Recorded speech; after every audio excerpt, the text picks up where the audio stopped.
ప్రేక్షకులకు నమస్కారం అండి. నా పేరు ఆంజనేయరాజు. నేను ఒక ట్రెడిషనల్ హీలర్‌నండి. ఇప్పుడు మనం ధాతు వృద్ధికర ఔషధాల గురించి మాట్లాడుకుంటున్నాం. నాకు అనేక కాల్స్ వస్తున్నాయండి. నరాల వీక్‌నెస్ అండి, మ్యాన్ పవర్ తగ్గిపోయింది. లేకపోతే నీరసం వల్ల గుండె దడ వస్తుందండి. నీరసం వల్ల మేము పని చేయలేకపోతున్నాం అండి. వర్క్ మీద ఇంట్రెస్ట్ ఉండట్లేదు, జాబ్ చేయలేకపోతున్నాం. ఇలాగ స్త్రీ పురుషులు అనేక మంది కాల్స్ చేస్తూ ఉంటారనమాట. ఇక్కడ ధాతు వృద్ధికర ఔషధాలంటే అందరి యొక్క ఒపీనియన్ ఏంటంటే ఓన్లీ మ్యాన్ పవర్ పెంచడానికి ఇంకోటి అని ఆలోచిస్తారు. ఎక్కువ పర్సంటేజ్ ఆ విధంగా ఆలోచిస్తారండి. ఇక్కడ మేమిచ్చే మెడిసిను ధాతు వృద్ధికర ఔషధం అంటే ఏంటంటే మీ శరీరంలో ఇమ్యూనిటీని పెంచుతుంది. ఇది ఫస్ట్ థింగ్ ఏంటంటే మీ శరీరంలో ఉన్న ధాతువుల్ని పెంచి చక్కగా నిద్రపట్టిలే చేసి మీ మెంటల్ కానీ, శారీరకంగా కానీ, మానసికంగా కానీ కూడా రిలాక్స్ అయ్యేలాగా చేసే అద్భుతమైన మెడిసిన్స్ ఈ ధాతు వృద్ధికర మెడిసిన్స్ అండి. ఎప్పుడైతే ధాతువులు వృద్ధి పొందాలి అంటే మీరు యవ్వనంలో ఉన్నప్పుడు ఒక 40-45 ఏళ్ళ వరకు మీ థై బోన్ ఏదైతే తొడ ఎముక, ఆ కింద ఉన్న షిన్ బోన్ అంటాం, ఆ ఎముక, ఈ 2 బోన్స్ అత్యధికంగా మనకి మినరల్స్ని తయారు చేస్తాయి, ధాతువులను తయారు చేసే బోన్స్ అన్నమాట. ఆ రెండాటిని చక్కగా పనిచేసేలాగా చేయాలంటే కొన్ని ఆసనాలు ఉంటాయండి. ఏది యోగాలో ఆ ఆసనం చేశారనుకోండి, ఆ థై అనేది షిన్ బోన్ అనేది వీక్ అవ్వకుండా ఉంటే ధాతువుల్ని ప్రొడ్యూస్ చేస్తానే ఉంటుంది. చేసినంతసేపు మీరు బలంగానే ఉంటారు. ఈ నరాల వీక్నెస్ కానీ, మ్యాన్ పవర్ తగ్గడం కానీ ఇలాంటివి ఉండవు. మీకు ఈ రెండాట్లకి కారణం ఏంటనేది ఆలోచించుకోవాలి మీరు. అంతే తప్ప అది పెంచడానికి ఏదో మనం మందులు తినేస్తున్నాం పెంచేద్దాం ఇలా కాదు. అద్భుతమైన మందులు ఉంటాయి ఆయుర్వేదంలో. సిద్ధమగర్ధవ్యం అని, శిలాజిత్ అని, అశ్వగంధ అని అనేక రకాలు అన్నమాట, 1-2 కాదు. ఇవి వాడుకుంటే కూడా చాలా బాగా పనిచేస్తుంది. ఆ వాడుకునే ముందర ఏం చేయాలంటే మీరు తప్పనిసరిగా మీ శరీరాన్ని శుద్ధి చేసుకోవాలి. శరీర శుద్ధి డీటాక్స్ అనేది చేయకుండా మీరు ఒక అమృతాన్ని మీ పొట్టలో వేసినా కూడా ఆ విషాలతోటి కలిసి ఆ అమృతం కూడా ఎంతో కొంత విషం కింద మారి బయటికి పోతుంది. ఈ చాలా కాస్ట్లీ మందులు ఉంటాయండి ఇందులో. అవి వాడుకోవచ్చు మనం ధాతువులు పెరగటానికి. ధాతువులు పెరిగినాయి అంటే ఏంటి? దాని అర్థం మీకు ఇమ్యూనిటీ పెరిగింది. ఈ ఇమ్యూనిటీ అనేది పెరగడం వల్ల మీకు మీ బాడీలోకి ఆటో ఇమ్యూన్ డిసీజెస్ అంటే స్కిన్ ప్రాబ్లమ్స్, సొరాసిస్ ఇలాంటి ఎముకల్లో వచ్చి ఆర్థరైటిస్, సొరాసిస్ అంటారు, సొరాటిక్ ఆర్థరైటిస్ అంటారు, ఆస్టియోపోరోసిస్ అంటారు, లేకపోతే ఎముకల నొప్పుల్లో ఆర్థరైటిస్ అంటారు. ఇవన్నీ కూడా ఆటోఇమ్యూన్ ప్రాబ్లమ్స్. అలాగే క్యాన్సర్ విపరీతంగా పెరిగిపోయిందండి ఇప్పుడు. అందరూ అబ్జర్వ్ చేస్తూనే ఉంటారు, నేను చెప్పక్కల్లా. అది కూడా ఆటోఇమ్యూనే. ఈ రకమైన వ్యాధులు ఎందుకు పెరిగిపోయినాయి అంటే మనం ఆహారంలో కానీ, వ్యాయామం కానీ ఇటువంటి జాగ్రత్తలు తీసుకోకపోవడం వల్ల, శరీరానికి కావాల్సిన ధాతువులు తక్కువ అవడం వల్ల. ఇవాళ మా దగ్గరికి వచ్చిన పేషెంట్లు ఎముకల నొప్పులు వచ్చినాయండి, కీళ్ళ నొప్పులు ఉన్నాయి, మజిల్ పెయిన్స్ ఉన్నాయి, లేకపోతే ఏదో వ్యాధితోటి వస్తారు. 1 నెల 2 నెలల్లో ఎంతో కొంత మాకు రిజల్ట్ వస్తేనే మేము మందులు కంటిన్యూగా ఇస్తామండి. రిజల్ట్ రానప్పుడు వెంటనే ఏం చేస్తామంటే D3, B12 టెస్ట్ చేయించున్నాం. ఈ 2 టెస్టులు చేయించడం వల్ల మీకు కనీసం 100కి 95 మందిలో లోపం ఉంటుందండి. దాన్ని బట్టి మన మినరల్స్ మన బాడీలో ఎంత తగ్గిపోయినాయో మీరు ఆలోచించుకోండి. ఆ 2 తగ్గిపోవడం వల్ల మనం అమృతం ఇచ్చినా బాడీకి పనిచేయదండి. ఇటువంటి మినరల్స్ ఇదివరకు ఎలా ఉండేవి అంటే మన శరీరంలో న్యాచురల్గా తయారయ్యాయి. ఎలా తయారయ్యాయి అంటే భూమి చక్కగా ఉండేది కాబట్టి ఆ భూమిలో పండిన పంటలోకి మన శరీరానికి కావాల్సిన విటమిన్స్, ప్రోటీన్స్, మినరల్స్ ఇవన్నీ కూడా మనం తినే ఆహారంలో ఉండేయండి. అదేవిధంగా ఎండలో ఎక్కువ తిరిగేవారు జనం. ఆహారం బ్రౌన్ రైస్ ఏమి లేదండి. విటమిన్ B12 తక్కువ ఉంది, D3 తక్కువ ఉంది. B12కి వెరీ సింపుల్ రెమెడీ ఏంటంటే జస్ట్ మీరు ఇప్పుడు సమ్మర్ వచ్చింది, మీకు చక్కగా మామిడి టెంకలు దొరుకుతాయి. మామిడికాయ లోపల జీడి ఉంటుంది. అందులో అసలు ఎంత మంచి పర్సంటేజ్ B12 ఉంటుందంటే తౌడు కన్నా ఎక్కువ ఉంటుంది. దాన్ని మీరు డైరెక్ట్గా చాలా వగరగా ఉంటుంది, నోరు ఇంక వగరు వదలదు. దానివల్ల పొట్టలో క్రిములు చచ్చిపోతాయి, గ్యాస్ట్రిక్ ప్రాబ్లం తగ్గిపోతుంది. మీకు ఏ అయితే విషవాయువులు పొట్టలో ఉన్నాయో అవన్నీ బయటికి పోతాయి. B12 వితిన్ 1 మంత్లోనే మీరు న్యాచురల్గా పెంచుకోవచ్చు. అంత చక్కగా ఈ మామిడి జీడి అనేది పనిచేస్తుందండి. దాన్ని పౌడర్ చేసుకుని రోజు ఒక కషాయం కిందో, లేకపోతే మీరు టీ తాగే అలవాటు ఉంటే ఆ టీలో కాస్త పౌడర్ వేసుకుని మామిడి పౌడర్ టీ తాగండి. కాఫీలో కలుపుకోండి. మంచి వగరుగా ఉంటుంది. టేస్ట్ కూడా వస్తుంది. డైరెక్ట్‌గా తీసుకోండి. వేడి నీళ్ళలో కలుపుకోండి. లేదు కషాయం కాసుకొని తీసుకోండి. లేకపోతే పంచదార కలిపి పాకం కింద చేసి తీసుకోండి. ఏదైనా సరే B12 చాలా బాగా పనిచేస్తుందండి. అదేవిధంగా తౌడు. పూర్వకాలంలో మన కోన్ తౌడు అని ఉండేది. నేను కొన్ని వీడియోల్లో చెప్పా. అంటే బియ్యాన్ని పాలిష్ చేసేటప్పుడు ఆ పైన ఏదైతే బ్రౌన్ లేయర్ ఉందో ఆ లేయర్‌ని తీయటం కోన్ తౌడు అంటారు దాన్ని. ఆ తౌడు కూడా మీరు ఉండలు చేసుకొని తింటే నెయ్యి, పంచదార కలుపుకొని చక్కగా సిమ్మిలుండలే ఉంటాయి. సున్నుండలాగా చాలా టేస్ట్‌గా కూడా ఉంటుంది. మీకు కావాల్సిన యాలక్కాయలు వేసుకోండి, ఫ్లేవర్ వేసుకోండి. ఆ తౌడుండ కూడా మీరు మధ్య మధ్యన తింటా ఉంటే నెలకు ఒక వారం కానీ, అప్పుడప్పుడు సంవత్సరానికి ఒక నెల, 2 నెలలు కానీ ఇలా తింటా ఉంటే B12 అనేది అసలు తగ్గదు మీ బాడీలో. అలాగే D3 అంటే కూరగాయల నుంచి వచ్చేది. ఇప్పుడు నేను చెప్పినవి కూడా న్యాచురల్‌గా పండిన ఆహార పదార్థాల్లో అయితే ఇవి దొరుకుతాయండి. ఇప్పుడు ఇవాళ మనం హైబ్రిడ్లు వచ్చేసి కెమికల్స్ వాడేసి, విపరీతమైన పురుగు మందులు వాడేసి, విషాలు వాడేసి పండించినట్లో అంత మంచి రిజల్ట్ వీటిలో రాకపోవచ్చు. మామిడికాయ అంటారా? పై లేయరు, లోపల గుంజు, దానిపైన టెంక లోపల ఈ జీడి, ఆ జీడి పైన మళ్ళీ ఇంకో పొర, ఇన్ని రకాలుగా ఉంటుంది కాబట్టి నేను అక్కడ దాకా ఈ టాక్సిన్స్ వెళ్తాయి అనేది వెళ్ళినా చాలా మినిమం వెళ్తాయి కాబట్టి అది సేఫ్ అని నేను అనుకుంటున్నానండి. ఈ విధంగా ధాతు వృద్ధి పెరగాలి అంటే కనుక మీకు ఈ మినరల్స్ అనేది చాలా ఇంపార్టెంట్ అండి. ఈ మినరల్ని మన బాడీలో ఏ పార్ట్ తయారు చేస్తుందో కూడా మీకు చెప్పా. థై బోను, షిన్ బోన్. వాటికి చాలా మంచి ఎక్సర్సైజ్ ఇవ్వాలన్నమాట. అనేక రకాల ఎక్సర్సైజులు ఉన్నాయి. యోగాలో ఉన్నాయి, మామూలుగా ఉన్నాయి. ఆ ఎక్సర్సైజ్ ఇచ్చి మీ షిన్ బోను, థై బోను, నెక్స్ట్ ఇంపార్టెంట్ ఏంటంటే మీకు వెన్నుపూస. మీ బ్యాక్ బోన్ ఏదైతే ఉందో దాన్ని ఎప్పుడు వీక్ అయ్యేలాగా అవనివ్వకండి. దానికి సరిపడి వ్యాయామం ఇవ్వండి. ఆ బ్యాక్ బోన్ వెనకాల మీ బ్యాక్ బోన్‌కి 2 పక్కల 2 మజిల్స్ ఉంటాయి ఇలా దాన్ని పట్టుకోవడానికి. ఆ మజిల్స్ ఎప్పుడు వీక్ అవ్వకుండా ఉంటే, వెన్ను అనేది ఆరోగ్యంగా ఉంటే ఆ మనిషి ఆరోగ్యం చాలా చక్కగా ఉంటుందండి. అందుచేత ఏం చేస్తారంటే ఆ వెన్నుపూస బలపడటానికి బోలెడన్ని చాలా మంచి వ్యాయామాలు ఉన్నాయి.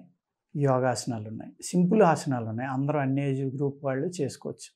అది చేసుకుంటే ఆ వెన్నుపూస పక్కనున్న మజిల్స్ ఎప్పుడైతే స్ట్రాంగ్‌గా ఉన్నాయో అప్పుడు మీకు లంబర్ లేకపోతే ఇంకోటి స్పాండిలైటిస్ ఈ ప్రాబ్లమ్స్ లేకుండా చాలా ఆరోగ్యంగా ఉండి ఈ హైట్ అనేది తగ్గిపోకుండా మీరు ఒక ఏజ్ వచ్చాక ఇప్పుడు ఏమవుతుందంటే మినరల్స్ తగ్గిపోవడం వల్ల, మినరల్స్ అంటే ధాతువులు, ఆ ధాతువులు లేకపోవడం వల్ల ఈ మజిల్స్ అనేది వీక్ అవ్వడం వల్ల మనిషి ష్రింక్ అవుతున్నాడండి. మన పూర్వం ఒక 30-40 ఏళ్ల క్రితం, 50 ఏళ్ల క్రితం చూసుకుంటే వాళ్ళు యవ్వనంలో ఎంత హైట్ ఉన్నారో 90 ఏళ్ళు వచ్చినా అంతే హైట్ ఉండేవారు. ఇప్పుడు వాళ్ళు అలా కాదు. మీరు అబ్జర్వ్ చేసుకోండి కావాలంటే. మీరు 30-35లో ఉన్నప్పుడు 5-10 ఉన్నారనుకోండి. మీరు 60-70లోకి వచ్చేటప్పటికి 5-8-7కి కూడా వచ్చేస్తున్నారు. 2-3 అంగుళాలు తగ్గిపోతున్నారు. దానికి కారణం ఏంటంటే ఈ ధాతు వృద్ధి లేకపోవడం. ఈ ధాతు వృద్ధి ఔషధాలు వాడకపోవడం వల్ల ధాతువులు సరిపడి శరీరంలో లేకపోవడం వల్లే మీకు నరాల వీక్‌నెస్ కానీ, పార్కిన్సన్స్ కానీ అనేక రకాల ప్రాబ్లమ్స్ రావడానికి కారణం ఈ ధాతువులనే లోపం అండి. ఈ ధాతువులు గురించి ఇవాళ మోడర్న్ సైన్స్‌లో చెప్పగలిగే వాళ్ళే న్యూట్రిషియన్స్ అంటున్నాం మనం. అలా కాకుండా ఆయుర్వేదంలో అనేక రకాలైన మూలికలు ఉన్నాయి. అనేక రకాలైన భస్మాలను కూడా వాడేవారు, మెటల్స్‌ని కూడా. అలా అంటే ఏమంటారు? అదిగో ఆయుర్వేదంలో మెటల్స్ ఉంటాయి, కిడ్నీలు పోతాయి. మరి అదే మెటల్‌ని, బంగారాన్ని అమెరికాలో ఒక 20 ఏళ్ల నుంచి నానో టెక్నాలజీ ద్వారా భస్మం చేసి క్యాన్సర్ కేసుల మీద వాడుతున్నాం. చాలా మంచి రిజల్ట్ వస్తుందని వాళ్ళు చెప్తారు. వాళ్ళు ఏదైనా చేసినా చెప్పినా అది సంసారం. మనం ఏది చెప్పినా వ్యభిచారం. మనకేమీ తెలీదు. మనకు నాలెడ్జ్ లేదు. మనం చేసేది తప్పు కాదండి. మన పూర్వీకులు అద్భుతంగా చేశారు. ఈవెన్ పాదరసాన్ని కూడా గడ్డకట్టించగలరు మూలికలతోటి, అనేక రకాల ప్రక్రియలతోటి. ఆ పాదరసాన్ని భస్మంగా చేసి వాడారు. ఆ పాదరసం అనేది బయట వాటిని తింటుంది, దానికి నోరుందనేది కూడా మనోళ్ళు కనిపెట్టారు. ఎంత అద్భుతం చూడండి. పాదరసం అంటే ఈ సృష్టిలో స్మాలెస్ట్ పార్టికల్ అయ్యి ఓన్లీ లిక్విడ్ మెటల్ అది. దానిని ఎలా శుద్ధి చేయాలి? ఆ విషం లెడ్ ఉండటం వల్ల విషంగా ఉంటుంది అది. ఆ లెడ్ని తీసేసి దాన్ని అమృతీకరణ ఎలా చేయాలి?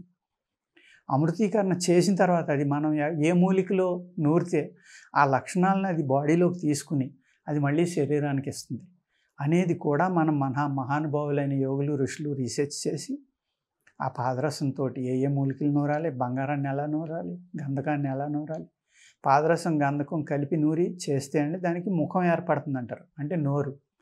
అప్పుడది ఏ మూలికనైనా తింటుందంట. అనేక మూలికల్లో మళ్ళీ దాన్ని భస్మాలు చేసి ఎన్నో అద్భుతమైన ప్రక్రియలండి, మిరాకిల్స్ అనమాట ఇవి. మీరు ఒక పెప్పర్ అంతా, ఒక నువ్వు గింజ అంత వేసుకున్నా కూడా జబ్బులు తగ్గిపోయేటంత గొప్ప ఫార్ములాలు మన పూర్వీకులు చేశారు. ఆ ధాతువులు అనేది మెటల్స్లో ఉంటాయి కాబట్టి ఆ మెటల్స్నే ఎక్కువగా వాడి ఆయుర్వేదం వాడేవారండి.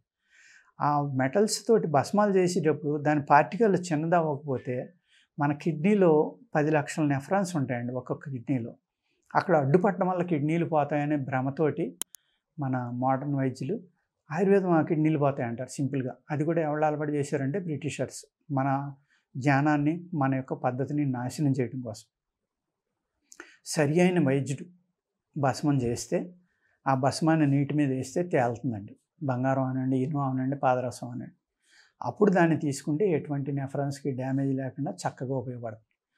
తెలియని వాళ్ళు, సగం సగం తెలిసిన వాళ్ళు చేస్తే ఎప్పుడైనా ప్రమాదం ఉంటుంది. అది అన్ని సబ్జెక్టుల్లోనే ఉంటుందండి, నాట్ ఓన్లీ ఆయుర్వేద, దేంట్లోనైనా. అంచేత ఈ ధాతువృద్ధి ఎలా చేసుకోవాలో మీరు ఆలోచించుకుని, ఆ ధాతువృద్ధి ఔషధం అనేది ఓన్లీ మీరు మ్యాన్ పవర్ పెంచుకోవడానికో, నరాల వీక్నెస్ తగ్గించుకోవడానికో కాకుండా మనం చక్కగా చనిపోయే వరకు ఆరోగ్యంగా ఉండి సుఖమైన మరణం రావాలి అంటే ఈ ధాతువృద్ధికర ఔషధాలు వాడుకుని ఆరోగ్యంగా శరీరాన్ని బలంగా తయారు చేసుకోవాలనుకుంటే తప్పనిసరిగా ఈ ధాతువృద్ధి ఔషధాలు వాడుకోవాలండి. అలాగే ఈ ధాతువృద్ధికర ఔషధాల్లోనే కాయ చికిత్స అని కూడా ఉందండి. అంటే కాయ అంటే శరీరం, చికిత్స అంటే శరీరాన్ని బలంగా ఆరోగ్యంగా ఉంచుకోవటం. అదే ధాతువృద్ధికర ఔషధాలను వాడుకోవటం అనమాట. అది మూలికల రూపంలో ఉండొచ్చు, లేకపోతే మినరల్స్ రూపంలో ఉండొచ్చు, భస్మాల రూపంలో ఉండొచ్చండి. కానీ ఎక్కువ నేను వాడేది మూలికల రూపంలోనే ఉంటుందండి. ఈ కాయ చికిత్స అనేది కొంతమంది ఋషులు, యోగులు చెప్పేది ఏంటంటే, రావణుడు లాంటి వాళ్ళు, అలాగే ఎంతోమంది ఋషులు, యోగులు వీళ్ళందరూ కూడా కాయ చికిత్స చేసుకుంటారు. అలాగే ఇప్పుడు హిమాలయాల్లో ఉన్నారండి, ఎంతోమంది ఋషులు ఉంటారు, ఎక్కడో లోపల ఉంటారు. వాళ్ళకి ఎటువంటి ఆహారం కానీ టైంకి, లేకపోతే నీరు కానీ, వాళ్ళకి కావాల్సిన రుచులు కానీ ఏముండవు. ఆహారం దొరకని పరిస్థితి ఉంటుంది. రోజులు నడుస్తూ ఉంటారు. వాళ్ళు ఎక్కడెక్కడికో లోపలికి వెళ్ళిపోతారు. అటువంటప్పుడు వాళ్ళకి ఈ ఆకలిని, దాహాన్ని జయించడానికి కొన్ని మూలికలు ఉంటాయండి వాళ్ళ దగ్గర. జస్ట్ అది కొంచెం నోట్లో పెట్టుకుంటే ఒక 24 అవర్స్ కానీ 2 డేస్ కానీ వాళ్ళకి ఇంకేం అక్కల. హిమాలయాల్లో తిరిగేటప్పుడు ఏం చేస్తారంటే అనేక అద్భుతమైన మూలికలు అక్కడ న్యాచురల్గానే దొరుకుతాయండి. వాళ్ళకి ఏం చేస్తారంటే ఆ ఋషి పరంపరలో కానీ, గురు శిష్య పరంపరలో కానీ వాళ్ళు చెప్తారు, పలానా మూలికనే కోసుకుని జేబులో ఉంచుకోండి, లేకపోతే మీ యొక్క జోలిలో ఉంచుకుంటే మీకు నిద్రాహారాలు కానీ, లేకపోతే దాహాన్ని కానీ జయించడానికి ఈ మూలికను తీసుకోండి రోజుకొకసారని ఆ శిష్యులకి. ఎందుకు అంటే ఆహారం కోసం చాలా కష్టపడే కఠోరమైన వాతావరణాలు ఉంటాయి, కష్టపడే పరిస్థితులు ఉంటాయి. వాటి కోసం ఎక్కువ చూడడం వల్ల ఈ సాధన అనేది జరగదు. కాబట్టి ఈ నిజమైన శిష్యుడు, ఇతనికి మనం ఈ రహస్యం చెప్పొచ్చు అనుకున్న వాళ్ళకి మాత్రమే అటువంటి మూలికల గురించి చెప్తారండి. సంజీవని మూలికలు అన్నమాట ఇవి. ఆ మూలిక తీసుకోవడం వల్ల జబ్బు రాదు, ఇంకా ఆహారం అక్కర్లేదు, దాహం అక్కల. వాళ్ళు ఎంతసేపు సాధనలోనే ఉంటారనమాట. ఇటువంటి ధాతువృద్ధి చేసే ఔషధాలనే కాయకల్ప చికిత్స అంటారు, కాయ చికిత్స అంటారు. అనేక రకాల భస్మాలు ఉన్నాయండి, మూలికలు ఉన్నాయి. ఈ విధంగా మనం గొప్ప గొప్ప యోగులు, ఋషులు కానీ, మంచి గురువులను కానీ పట్టుకుంటే అటువంటి వైద్యం కూడా ఈ ఆయుర్వేదంలో ఉందండి. ఈ కాయ చికిత్సలోనే కొన్ని మూలికలు, ఆ కాయ చికిత్స అనేది చేయాలంటే కుటీ ప్రవేశం అని ఉండి 6 నెలల పాటు చాలా కష్టపడాలన్నమాట. అలా అక్కర్లేకుండా ఇంటికాడే ఉండి వాడుకునేలాగా కూడా అనేక రకాలైనవి, ఒక 3-4 రకాలు మేము తయారు చేసామండి. ఇటువంటివి కూడా వాడుకుని మీరు జాగ్రత్తగా, పచ్చిం బాగుంటుంది, ఎక్కువ చేయాలి. ఈ కాయ సిద్ధి అంటే కాయ చికిత్స అంటే కాయ శుద్ధి, సిద్ధి 2 జరుగుతాయి అన్నమాట. ఎప్పుడైతే కాయ శుద్ధి అయ్యి మీకు ధాతువులు పెరిగి విపరీతమైన బలం వచ్చిందో అప్పుడు మీకు ఏదైనా కాన్సన్ట్రేషన్ పెరగటం, మీరు అనుకున్న ధ్యానం కానీ, ఆసనాలు కానీ, వ్యాయామం కానీ, ఏదైనా ఒక సబ్జెక్ట్ మీద రీసెర్చ్ కానీ ఇవన్నీ చక్కగా నడిచి మీరు సక్సెస్ అవుతారండి. అంచేత అందరూ ఏమనుకుంటారంటే ఎంతసేపు ధాతువృద్ధికర ఔషధాలు అంటే ఓన్లీ మ్యాన్ పవర్ కనో, నరాల వీక్నెస్ తగ్గడానికనో, ఈ సెక్స్ గురించే ఎక్కువ మంది ఆలోచిస్తారు. దయచేసి అలా ఆలోచించొద్దు. ఈ ధాతువృద్ధికర ఔషధాలు అంటే మీ శరీరాన్ని చక్కగా రిజోనేట్ చేసి మళ్ళీని ఈ ఇంగ్లీష్లో చెప్పాలంటే అద్భుతమైన యాంటీ ఆక్సిడెంట్ మెడిసిన్స్ అండి. యాంటీ ఆక్సిడెంట్ మెడిసిన్స్ అన్నమాట. వీటిని వాడుకుంటే కనుక మనం వ్యాధుల నుంచి చాలా దూరంగా ఉండొచ్చు. అదే ధాతువృద్ధికర ఔషధాలు అనుకోండి, కాయ చికిత్స అనుకోండి, అమృతం అనుకోండి, ఏదైనా అనుకున్నా అదేనండి. ఓకేనండి. ధాతువుల్ని పెంచుకోగలగడమే మనం సక్సెస్ అవ్వగలం. నమస్కారం.